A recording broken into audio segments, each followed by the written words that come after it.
আমাদের মিল্লাত ভাই যে বয়ানটি হাজির করলেন,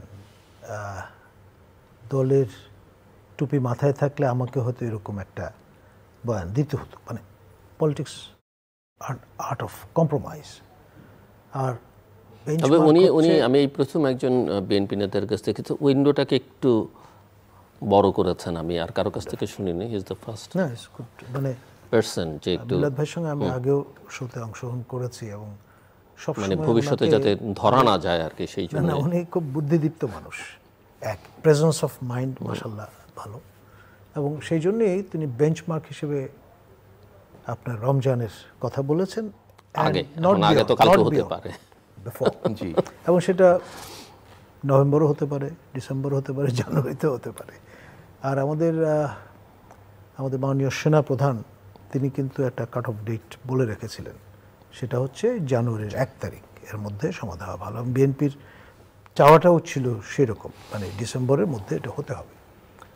আর এপির সঙ্গে যে সাক্ষাৎকার প্রথম দিকে তিনি দিয়েছিলেন, সেখানেও কিন্তু 18 মাসের একটা সময়সীমা বেঁধে দিয়েছিলেন। তো এখানে হয় 18 মাস অথবা 18 মাস প্লাস, কিন্তু একটা প্রত্যাশা কিন্তু এখন গত 10 মাসে যা হয়েছে তাতে মনে হয় 18 মাস না বলে আরো কম বলে ভালো হতো।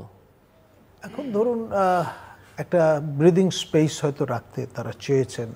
দেশের যে পরিস্থিতি, উদ্ভূত যে পরিস্থিতি, সেটা মাথায় রেখেছেন। এবং আপনার এই যে মব কালচার, যেটা সেই মগের মুল্লুকের আমলে আমরা শুনতাম, এতদিন পরে সেটি আবার নতুন মোড়কে এসে হাজির হবে দেশে, এটা তো কেউ চিন্তা করেননি।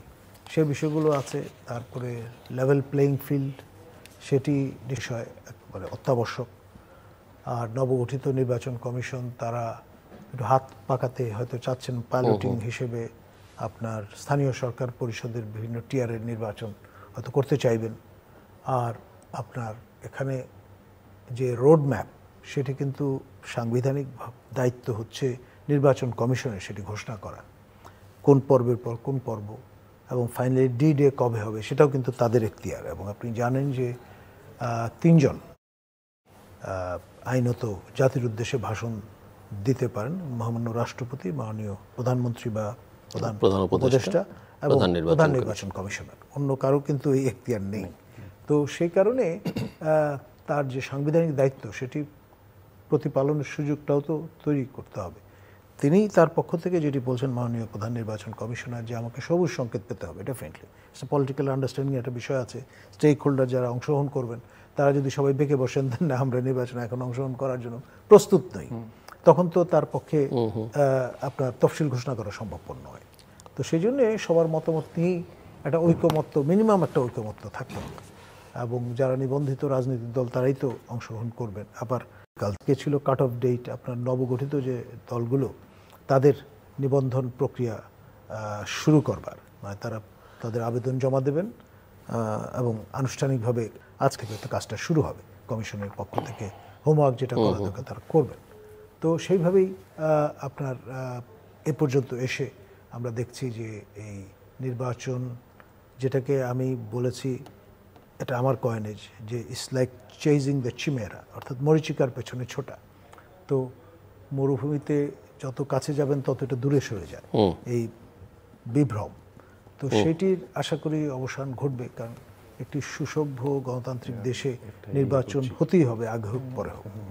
সো আপনি আসলে লন্ডন বৈঠকের পরে কি আপনি আশাবাদী হচ্ছেন?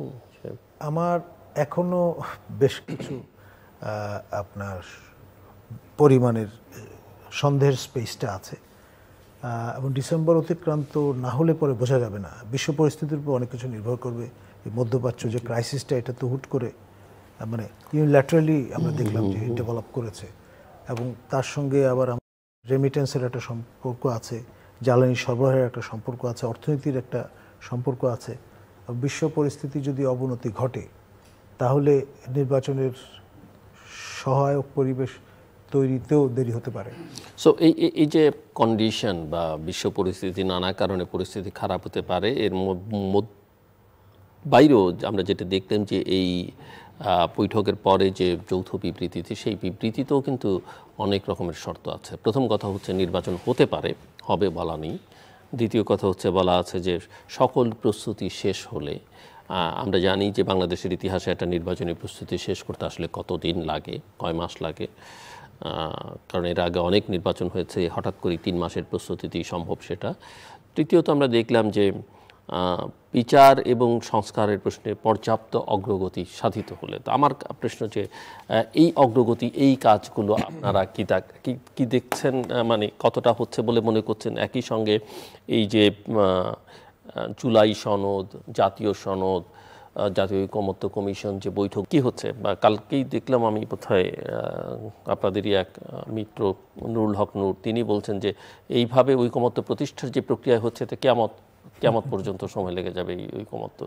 সো একটু বুঝতে চাই যে আপনারা এই কন্ডিশনগুলোকে আসলে কিভাবে দেখেন, করা হবে বলে মনে করছেন? সময় তো অবশ্যই আছে। ঐকমত্য কমিশনের বিষয় নিয়ে 70 অনুচ্ছেদ নিয়ে কথা হয়েছে। সেখানে অর্থ বিল এবং অনাস্থার এটা দুটো ছাড়া বাকিগুলির ফ্লোর ক্রস করতে পারবে আর কি। তো সেক্ষেত্রে এটা অলমোস্ট সবাই ঐকমত্যে পৌঁছেছে আর কি। তো সেখানে আমাদের একটা ইয়ে ছিল যে যদি যুদ্ধকালীন একটা বিষয় থাকে দেশে, ধরেন ইমার্জেন্সি ফর দ্য কান্ট্রি, তখন যাতে সবাই আবার ওই দলের হয়ে যারা নির্বাচিত হয়েছে তারা যাতে ফ্লোর ক্রস না করে, মানে দেশের স্বার্থে, সেটার একটা প্রস্তাব বিএনপি থেকে দেওয়া হয়েছে। তো এগুলি তো এখনও ফাইনাল হয় নাই। তো আলোচনা অনেক দূর অগ্রগতি হয়েছে বলে আমাদের যারা যাচ্ছেন তারা মানে এগুলি করছেন। যেমন আপার হাউস 100 জন ঐকমত হয়েছে, সবাই মিলে, সব রাজনৈতিক দল মিলে ঐকমত হয়েছে 100 জন ঠিক আছে, 100 জনের নাম বিএনপিও ঠিক আছে, আরও ঠিক আছে। এখন ওনাদের থেকে প্রশ্ন করছে যে কারা হবে, তারা আনুপাতিক ভোটের হারে যাতে হয়, তো অন্যদের কথা আর কি। তো আমাদের কথা ছিল যে আনুপাতিক ভোটের হারে হলে আমরা তো চাচ্ছি যে দেশের বিজ্ঞ ব্যক্তিরা, শিক্ষাবিদ, দেশের সমাদৃত ব্যক্তি, বুদ্ধিমান, তারা যাতে আপার হাউসে থাকে আর কি, এই ধরনের criteria.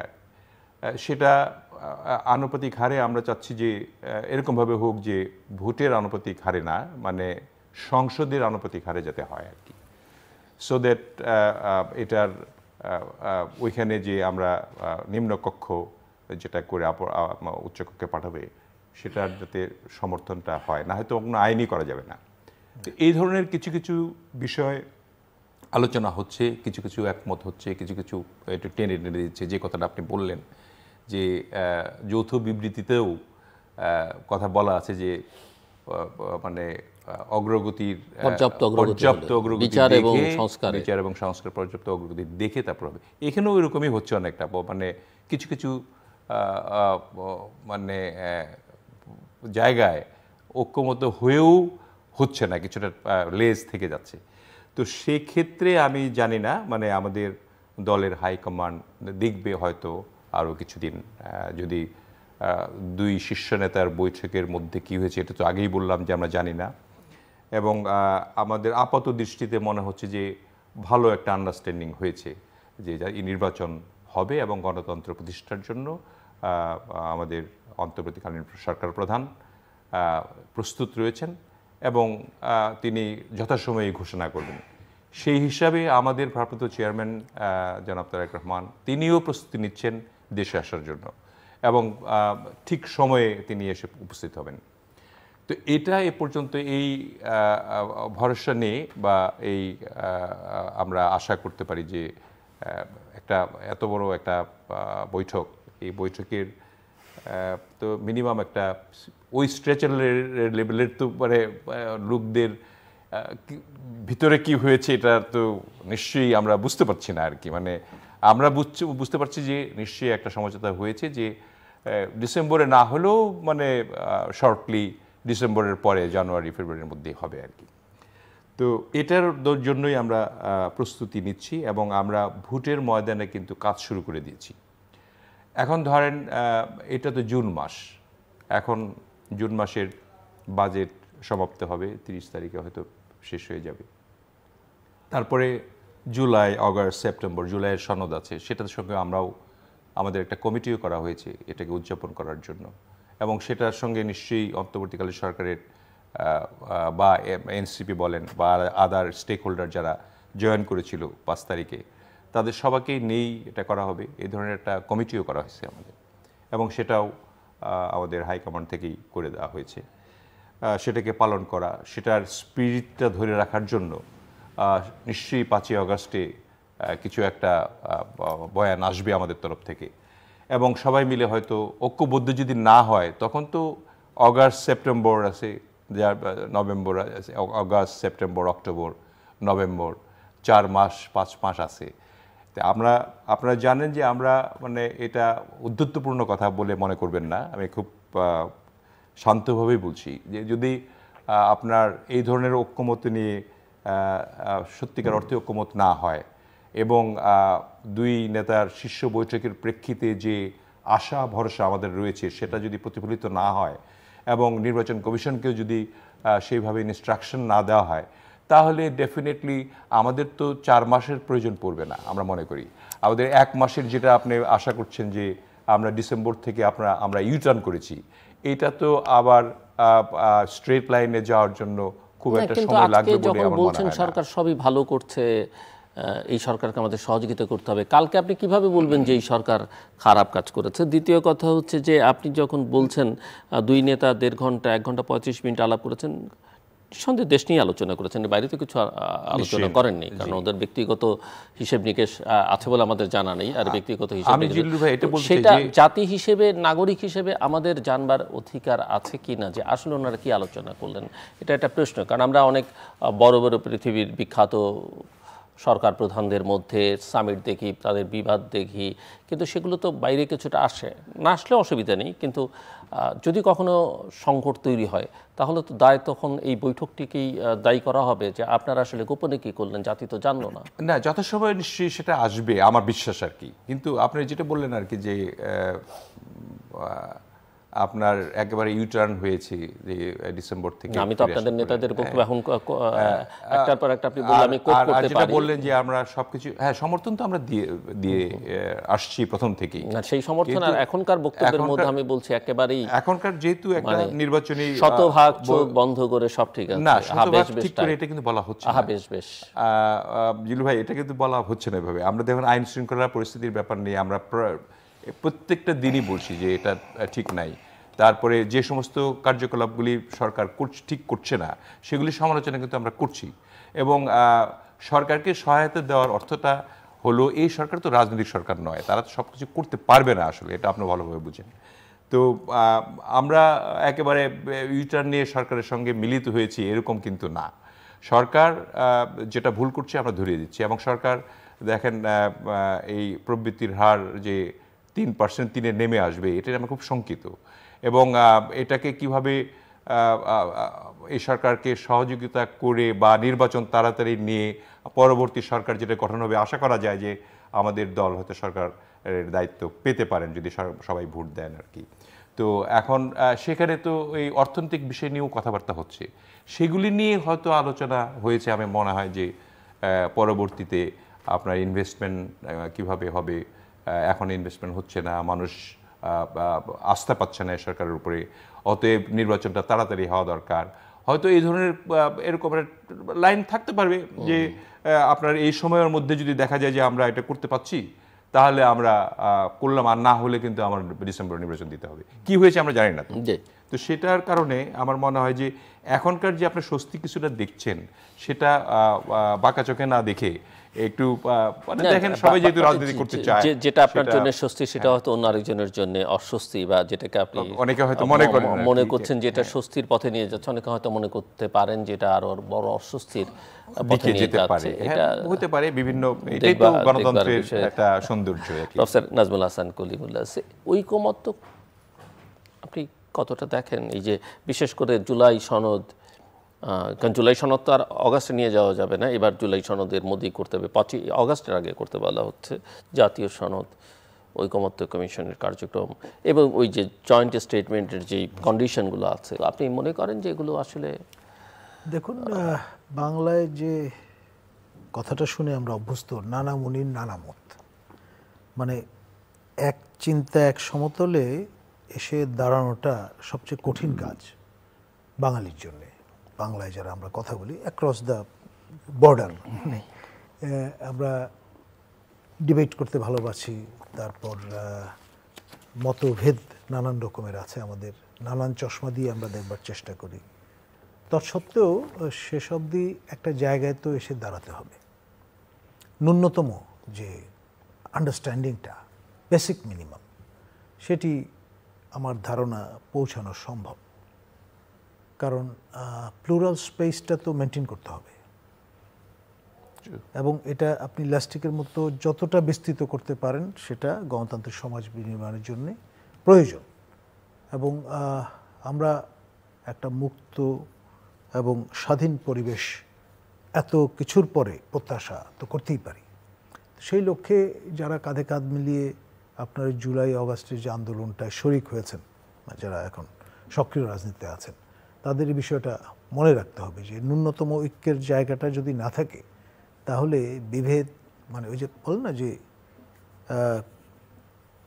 United we stand, divided we fall, সেরকম একটা পরিস্থিতির দিকে অগ্রসর হবে। আর সেই সঙ্গে মনে রাখতে হবে যে অনন্তকাল ধরে কিন্তু রিফর্ম এফার্ট এবং আপনার বিচার কার্য এটা কিন্তু চলবে না, চলা সম্ভব নয়। সুতরাং ওটাকে জাস্টিফিকেশনে ব্যবহার করে অনির্বাচিত কিছু ব্যক্তি ক্ষমতায় থাকবেন, সেটাও কাম্য হতে পারে না। তো সেই জন্যে গ্রেসফুল এক্সিটের জন্যে দ্রুততম সময়ের মধ্যে এই ফিল্ড বিল্ডিংয়ের কাজটা সেটা কার্যকর করা জরুরি। মানে হোমওয়ার্ক তো হচ্ছেই, এবং যারা করছেন অনেকে মনে করেন যে লন্ডন বৈঠকই আসলে সেফ এক্সিটের বিষয়টা মোটামুটি নিশ্চিত করা গেছে। সেটি মোডালিটিস নিয়ে হয়তো কথাবার্তা হয়েছে, এবং এটা তো আমি মনে করি যে ঐতিহাসিক একটি বৈঠক, মহাত্মা গান্ধী গোলটেবিল বৈঠক করতে লন্ডনে গিয়েছিলেন সেই ঔপনিবেশিক আমলে। তার ধারাবাহিকতায় আমরা দেখলাম যে এই রকমের আরেকটি ঐতিহাসিক বৈঠক অধুনাতম কালে অনুষ্ঠিত হলো। এবং লন্ডন বৈঠক আপনার মহাত্মা গান্ধীর জন্যে আলটিমেটলি যেই কারণে তিনি সংগ্রাম করছিলেন, এই উপমহাদেশের মুক্তি, ব্রিটিশ রাজের অবসান, সেটা কিন্তু ইভেনচুয়ালি হয়েছে। প্রথমে ডোমিনিয়ন স্ট্যাটাস, তারপরে রিপাবলিকে উত্তরণ ইত্যাদি। হয়তো তাকে জীবন দিতে হয়েছে, তিনি স্যাক্রিফাইস করেছেন, আততায়ীর গুলিতে নিহত হয়েছিলেন। তো এই ক্ষেত্রে আমরা অবশ্যই চাইব না যে আমাদের শীর্ষ নেতৃবৃন্দ মানে সেফ এক্সিট খুঁজতে গিয়ে আপনার আবার ওই রকম বিয়োগান্তক কোনো পরিস্থিতির সম্মুখীন হন। আমরা চাইব যে তারা দীর্ঘায়ু হন এবং ডেফিনেটলি আমাদের জন্যে একটা সুখী সমৃদ্ধ বাংলাদেশ গঠনের একটা বেসিস তৈরি করবার সুযোগ দেন আমাদের। এমনিতে জাস্ট আপনার কাছ থেকে বোঝার জন্য যে বিএনপি সরকারের নিরপেক্ষতা নিয়ে কিছুটা প্রশ্ন তুলেছিল। অন্তত 3 জন উপদেষ্টার কথা আমরা জানি যাদের তারা পদত্যাগ দাবি করেছিল, এবং ঢাকায় একজন উপদেষ্টাকে সামনে রেখেই প্রধান উপদেষ্টার সঙ্গে বৈঠক হয়েছে। লন্ডনেও আরেকজন যার পদত্যাগ দাবি করেছেন তাকে সামনে রেখেই বৈঠক হয়েছে, এবং ওই উপদেষ্টাই আসলে বিএনপির একজন সিনিয়র নেতাকে পাশে বসিয়ে যৌথ বিবৃতি পাঠ করেছেন। সো আপনি কি, আপনার কাছে কি মনে হয় যে, এবং ওই গুরুত্বপূর্ণ উপদেষ্টা খুবই তৎপর নানা ইস্যুতে, এর মধ্যে অনেকগুলো ঘটনা ঘটছে। এদিকে মিয়ানমারে হিউম্যান করিডোর বা চ্যানেল দেওয়ার আলোচনা, এইদিকে ট্রাইল্যাটারাল একটা মেকানিজম হলো, আমরা কুনমিংয়ে দেখলাম। উনি আছেন এখন ওয়াশিংটনে, বিএনপির একটা প্রতিনিধি দল ইতিমধ্যেই চীনে চলে গেল।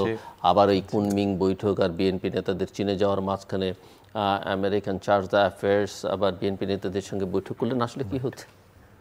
নানামুখী তৎপরতা, জাতীয় গণ্ডি ছাড়িয়ে আন্তর্জাতিক পরিসরেও কিন্তু এটা বিস্তৃত হয়েছে। আর বাংলাদেশ স্ট্র্যাটেজিক্যালি দিন দিন কিন্তু গুরুত্বপূর্ণ হয়ে উঠছে আমাদের কারণে, আমাদের আশপাশের প্রতিবেশীদের কারণে এইটি সম্ভব হয়েছে। আরেকটি হচ্ছে সম্প্রতি যে আপনার একটা ওয়ার লাইক সিচুয়েশন তৈরি হয়েছে। ইরান ইসরায়েল, আপনার ইসরায়েল ইরান সঙ্গে আবার মার্কিন যুক্তরাষ্ট্র কিন্তু সেখানে শরিক হয়েছে। তিনটি এই যে পরমাণু স্থাপনায় তারা কিন্তু বোমা বর্ষণ করেছে। সেই B-52 বোমারু বিমানের কথা আমরা ভুলেই গিয়েছিলাম, সে ভিয়েতনাম যুদ্ধের সময় ব্যাপকভাবে ব্যবহৃত হয়েছিল। তার আগমন এটি আমাদেরকে একটু শঙ্কিত করে তুলেছে এবং আমাদের এই অঞ্চলে যে প্রতিবেশী দুটি রাষ্ট্র আপনার আফগানিস্তান, পাকিস্তান, আপনার তাদেরও কিন্তু এর মধ্যে যুক্ত হয়ে যাওয়ার সম্ভাবনা উড়িয়ে দেওয়া যায় না।